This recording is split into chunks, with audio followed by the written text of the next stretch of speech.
ACP Vijay అయితే enquiry చేస్తూ ఉంటాడు. ఇక ఫోన్లో ఒకరితో ఇలా అంటూ ఉంటాడు. కావేరి పోలీస్ స్టేషన్లో ఉన్నప్పుడు తనని ఎవరెవరు కలవడానికి వచ్చారో ఆ ఇన్ఫర్మేషన్ అంతా కూడా నాకు కావాలి. అలాగే కావేరి చనిపోయిన తర్వాత ఆ డెడ్ బాడీ తీసుకెళ్ళడానికి ఎవరు వచ్చారో, తన కోసం ఎవరు వచ్చారో ఆ ఇన్ఫర్మేషన్స్ అన్నీ కూడా నాకు ఇప్పుడు వెంటనే మెయిల్ చేయండి, నేను చెక్ చేస్తానని చెప్పి అంటూ ఉంటాడు. అలా ఫోన్లో మాట్లాడుతూ ఒక రూమ్లో ఉంటాడు. ఇంతలో అక్కడికి చిన్ని వస్తుంది. చిన్ని వచ్చి విజ్జు సార్ అని చెప్పి పిలుస్తూ ఉంటుంది. అలా పిలుస్తూ ఉండగా ఇక అక్కడ ఏసీపీ విజయ్ ఎక్కడ కనిపించకపోవడంతో చిన్ని అయితే ఏంటి విజ్జు సార్ లేరేంటి అని చెప్పి మొత్తం అంతా కూడా వెతుకుతూ ఉంటుంది.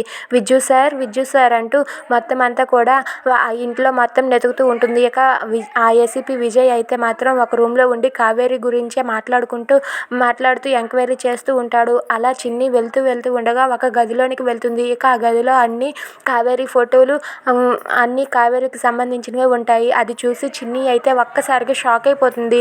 ఏంటి మా అమ్మ ఫోటోలు విజ్జు సార్ దగ్గర ఉన్నాయేంటి, అసలు ఇక్కడ రివాల్వర్ కూడా ఉందేంటి, విజ్జు సారు పీటీ సార్ కాదా, ఇతను ఒక పోలీస్ ఆఫీసరా అని చెప్పి ఒక్కసారిగా షాక్ అయిపోతుంది. ఇక అక్కడ ఉన్న ఏసీపీ విజయ్ అయితే మొత్తం కావేరి కోసమే ఎంక్వైరీ చేస్తూ ఉంటాడు. ఇంతలో అక్కడ ఉన్న చిన్ని ఆ ఫోటోలు అవన్నీ కూడా చూసి ఒక్కసారిగా షాక్ అయ్యి అలా ఉండిపోతుంది.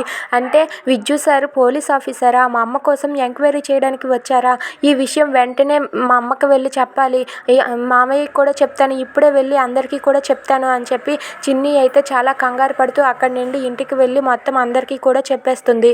If you like this video please like, share and subscribe friends. Thanks for watching.